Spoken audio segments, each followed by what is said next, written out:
paint what they want on their loo seat, basically. And that could be anything from something funny to something regimental. And I've done a lot of regimental things. It's what people want around here.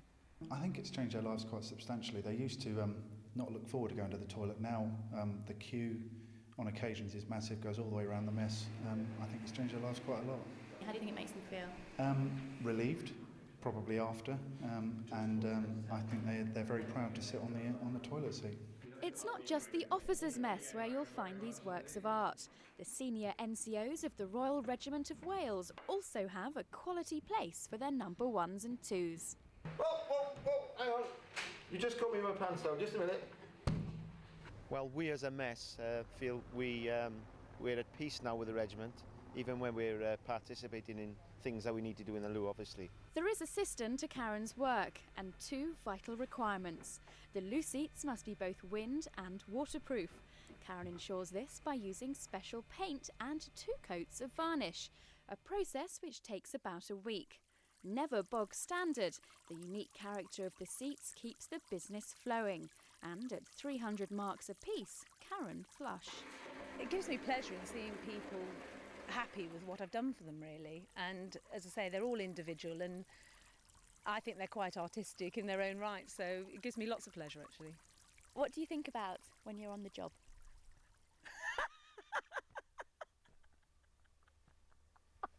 Pleasing the customer.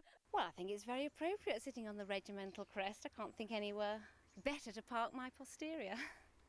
It was given to me by my wife as a birthday present. I treasure it. I spend a lot of my time in there. I prefer now not to sit on it because it's so beautiful, but if I do sit on it, I sit there very comfortably and happily for many hours. This unusual business is rapidly turning into a success story. People in BFG are going potty for them. No production problems for Karen. It always pans out. But if she does get bogged down with orders, she's sure to do them at her own convenience. Putting bums on seats never looked better. What meantime is finding good uses for Nikki's crockery, using a plate to draw an arc for the scalloped curtain tops. Then pin the 2 pieces of fabric together along the scalloped line and sew together. Turn inside out and iron the seams flat. Then sew the scalloped edge together with the curtain header tape to the top of the panel.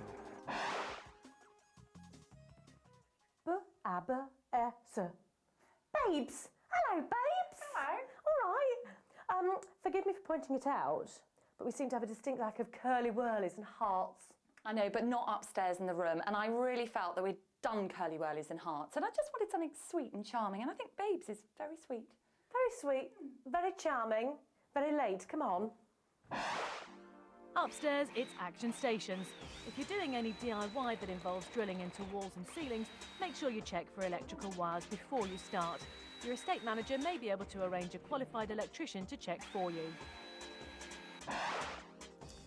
I like this a lot, but why this rather than a wardrobe? I just think this is fantastic. We haven't got that much room in here to have a big chunky wardrobe. It's meant that they've really had to streamline the clothes down. But during the winter, they can put the summer clothes away and vice versa. I think it's really good. It is a good idea, actually.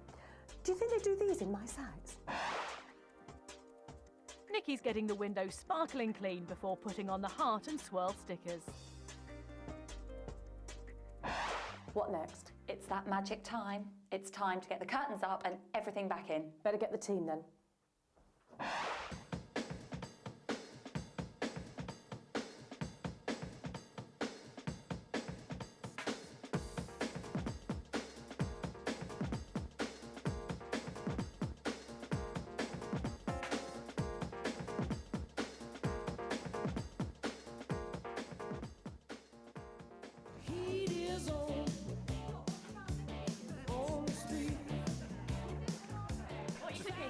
Naan breads, chicken korma and spice pad matu rice. Which is rice are on the go now. We're just going to do the naan breads and then onto that we'll do to the chicken korma. Okay. So is this a bit different to your day job? Quite a lot different, yeah. Makes a change for me to cook actually, so I'm usually stuck in the office. How hot do you think you're going to be tonight? How hot? Damn hot! No competition really. What are you cooking? What am I cooking? I'm cooking the aromatic rice, which I've just put in the oven now.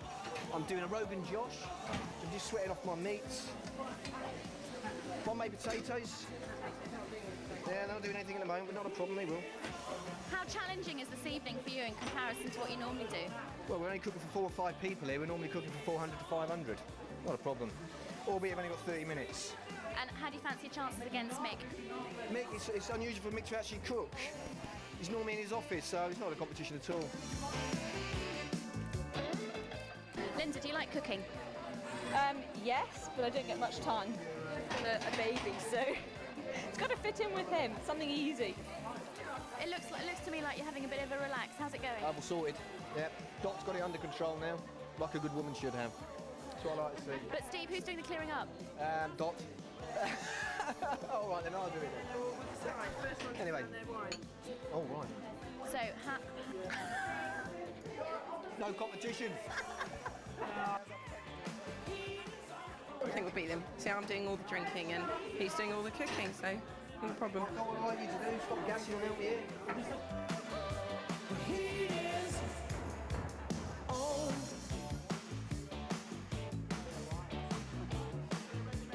Shadows high on the darker side,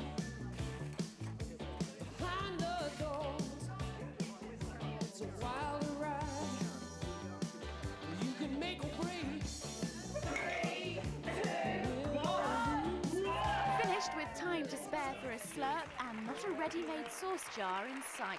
The moment of truth is nigh. It's time now to tantalisingly titillate the taste buds of the audience, who are tonight's judges.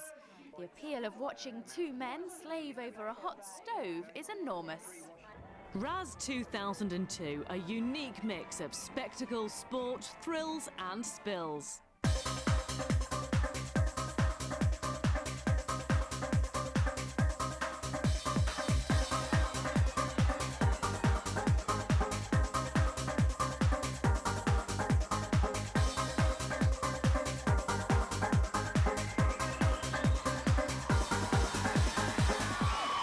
Making their debut at Raz and also performing for the first time in mainland Europe, the Portsmouth Field Gun team. The team's made up almost entirely of civilians who normally train for 5 months before taking their challenging and dangerous display on the road. On the main stage, it's down to the BFBS presenters to make sure the crowds are kept constantly entertained.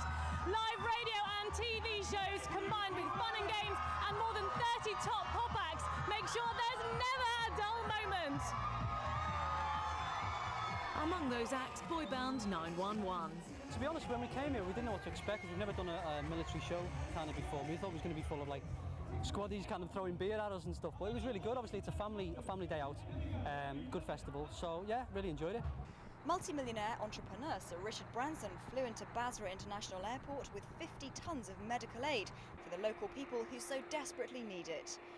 The joy of the Iraqis is yet to be felt, but there was no doubt about the welcome he and his glamorous crew got from the forces based here at Basra. It was a memorable occasion after the turmoil of recent weeks, and Sir Richard paid tribute to those who helped make it happen. We obviously like to be the first, and it's an historic day. I don't think a British civilian plane has landed in Iraq since 1990. So, so it's tremendous to be here. We're enormously grateful to the Army and the Air Force for getting the runway prepared, and no other civilian plane can land anywhere else but Basra. So I think it says a lot for the British forces what they've achieved.